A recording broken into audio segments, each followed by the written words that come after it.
Okay, we like to tell stories in Africa, so I'm going to tell you a story. I want to tell you a story of how the world began, okay? I promise you it's not entirely false.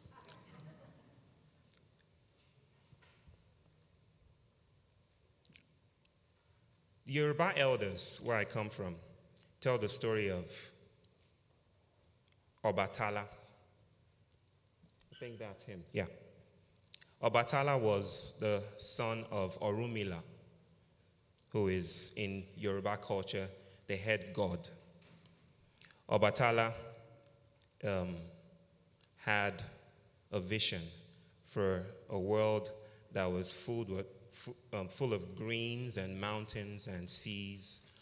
Now, the world when Obatala decided to have a vision was just a world between sky and land. There was virtually no land, basically. And Obatala decided, let me create trees and people. And so he went to Orumila and said, how do I do this? Orumila was the wisest of all gods. And he called him and said, you know what you should do? Take a seashell and fill it up with sand. Take a black cat and take a palm nut and climb down a golden rope and go to the earth. Well, it wasn't an earth, it was just water. Climb down, and I'll tell you what to do next. And Obatala descended that golden rope hanging from the corner of the sky. And when he got midway, Orumila whispered to him what next he was to do. And Obatala listened. And what Obatala was to do was to sprinkle the sand from the snail's shell. And because he also had a chicken with him, he also dispatched the chicken. And the chicken fell on the ground and sprinkled the sand everywhere. And, in its wake, it formed continents and mountains and, everything the chicken did created America and New York and the subway. And Obatala created people, and he created me and you. And he created the first settlement of the Yoruba people, where I come from, called Ile-Ife. Well, I first heard this story when I was a small school-going child.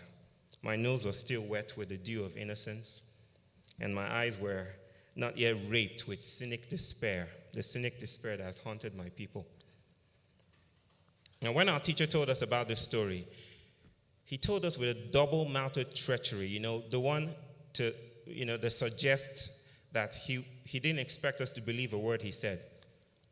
He wanted just to tell us the story because the curriculum required him to do so. Now, when he did so, we didn't believe him. And we learned not to believe anything that came from our own culture. We learned to distrust ourselves. We learned to see that our origins have nothing to do with Obatala. It has everything to do with a man, a woman, and an apple. Yeah, and probably a big explosion, like true knowledge taught us. A big explosion that caused everything to come into being. And that was the story we're told to believe. We're told to believe not that Obatala came and planted the world, but that there was a different story, and everything about our culture was wrong. And so I understood my teacher supremely well. I grew up with this nagging sense of inadequacy. I felt that I wasn't enough, and I had to speak with an American accent to be considered worthy. And so I learned to condition my tongue to speak with a schwa sound, not to say father, but father. We're taught to think of our clothing as something needed the antiseptic doses of a more refined culture, like yours. And we were taught not to speak our languages, that our languages were, at best, waiting redemption, capitalist redemption. You see this car? Do you hear the humming of the car, the engine?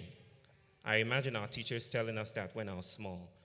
It is not our calabashes and songs that made that car. It is not our drumming and singing. It's the white man. He came with the technology. He gave us school. He gave us development. They are our messiahs. You should listen to them. And basically, that's how I was educated. All my life, I was told that I was wrong, and there was no place for me. There was no place for Obatala. So I sat in front of every class, desperate to please my teachers, raising my hand at the slightest suggestion of a question. You see, I was convinced in ways that need little or no articulation, that if I got myself educated thoroughly, I could rise above the debris of my culture. And that if I understood the irrefutable nature of reality, I could find unmovable ground upon which I could build a real future for myself. So I remember responding to our pastor's call. I'm just telling a story here, my story. I remember responding to my pastor's call to save myself from sin. I remember going 3 times on one Sunday because I needed to be thoroughly purged from my sins. Of course, the pastor didn't notice. It was a large congregation, but I needed to do it because I needed to be right with the world. It was the only way I could be right with the world.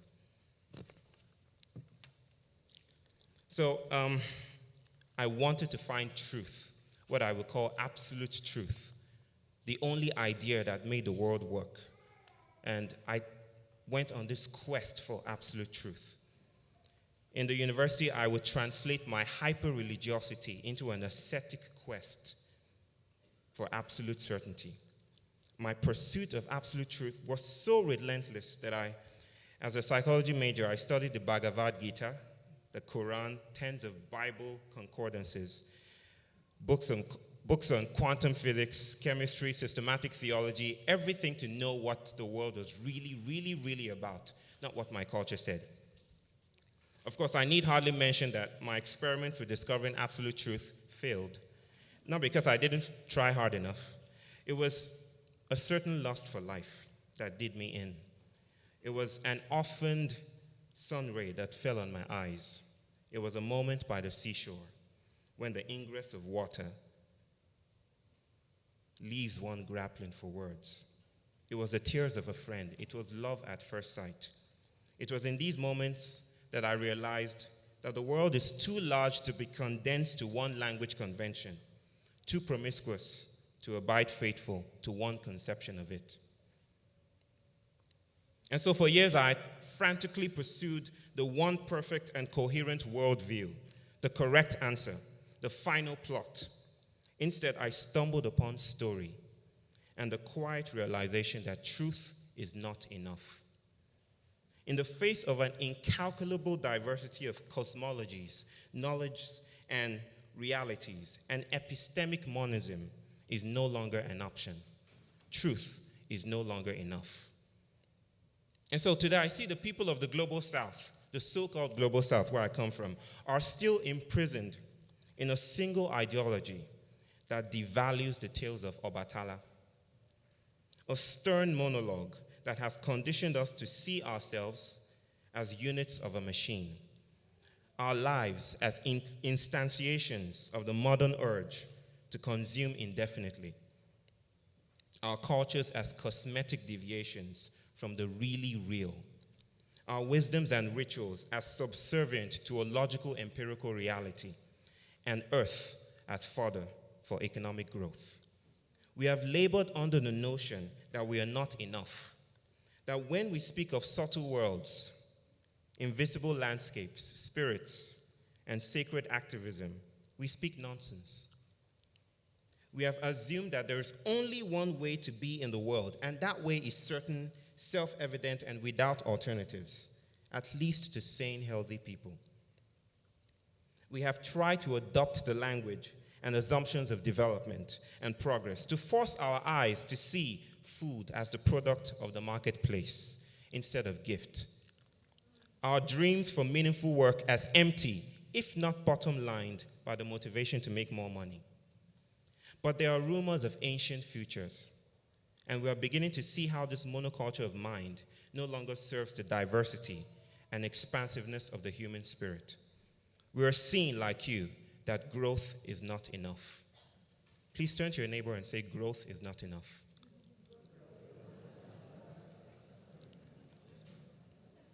Because of a cockeyed life model a skewed economic model. We live in a generic culture that rewards the fast, the narrow, the devious, the person who won't stop by the side of the street to help a neighbor. A culture that punishes compassion and smallness, uncertainty, intimacy is not a culture that we can live by. This singular truth, this certainty, with its claims to universal validity, this one way of knowing the world promised us wealth and peace. The figures grew, but our trees, our homes and lands were decimated and disrespected. We became more efficient, I tell you, we became very efficient, but our efficiencies crowded out our cultures and languages. Now we can no longer abide an economic structure, an ideological monologue that considers our well-being an afterthought. Our land's a lifeless mass of dirt, awaiting capitalist redemption. And our culture is a cosmetic distraction from the more serious business of making money. We cannot listen for too long to the boastings of a pixel pretending to be the entire picture. So let me say that the crisis we face as a species is not merely economic, it's epistemic. We are confronted with the paralyzing loss of certainty, the eradication of the mythological grounds upon which we have built everything we see. We are faced with the end of truth and the beginning of improvised story. These are perilous times, brothers and sisters, but therein lies the brilliance of our moment. The truth is broken, wrinkled, and in his place are 1,000 splinters of story. And that's the power of today. That's the hope of a different persuasion. That in the pulsating fractals of the whole, in puddles of renewal and resistance across the globe, people everywhere can recognize that behind the sheen of global gigantism, behind the blitz of ads and the certainty of numbers, is an institutionalized reluctance for people to live their own lives. That in this system, we are hardly the social actors, we have become the social outcomes. Puppets attached to a ventriloquist, the economic arrangement we call normal.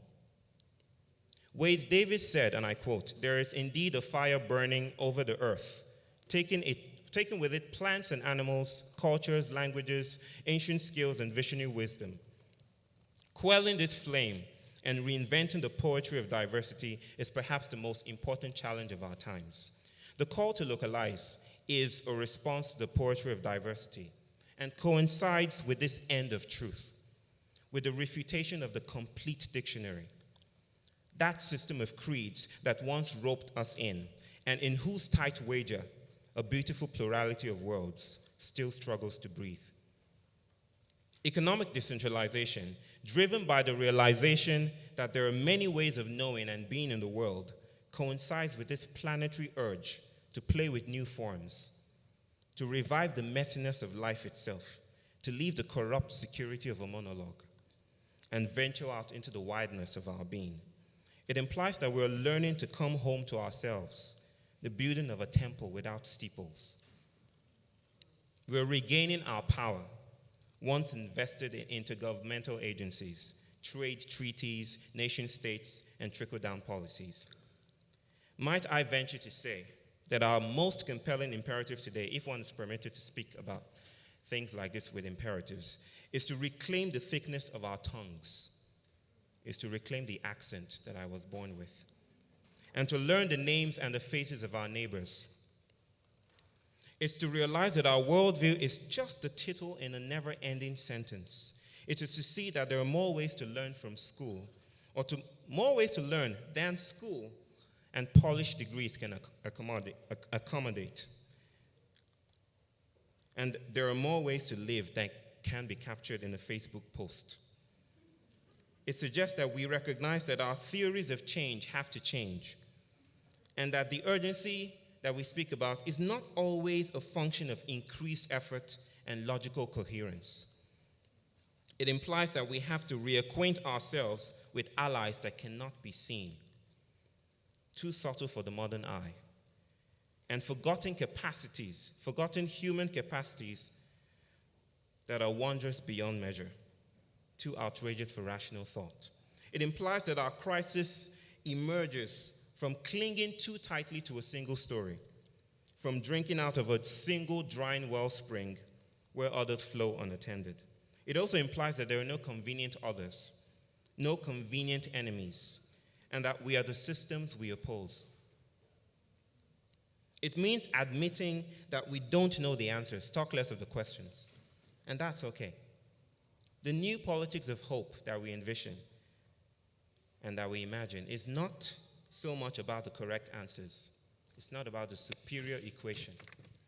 It's about us. Us as aspects of our ecosystems, our cultures, and our relationships. That's the poetic imagination that I offer to this moment. And the poetic quest that my wife and I and our little daughter, Alethea, embarked upon when we set out of the university system and decided to be part of this. It's the reason why I'm excited to be part of the International Alliance for Localization, a coming together to insist on the insidiousness of the corporate agenda, the corporate monoculture, and the promise of community. I'd like to end with the story of Obatala. When I started this speech, this wasn't part of what I wanted to say, but when I started this, I was hesitant to say the things I wanted to say. And I shared with my friend that I wasn't sure that I wanted to say this because I wasn't sure this was the right moment to do it. But I feel this is the right moment to say this. And I'm glad I've said it. I've gotten it off my chest.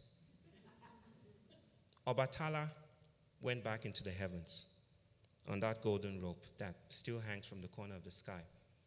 And you can notice it if you try hard enough. I reckon he was given a hero's welcome when he got there. And Orunmila would have asked him the question, so what happened? What happened to the mountains and the trees? How did the humans behave when you first taught them the songs that humans are supposed to sing?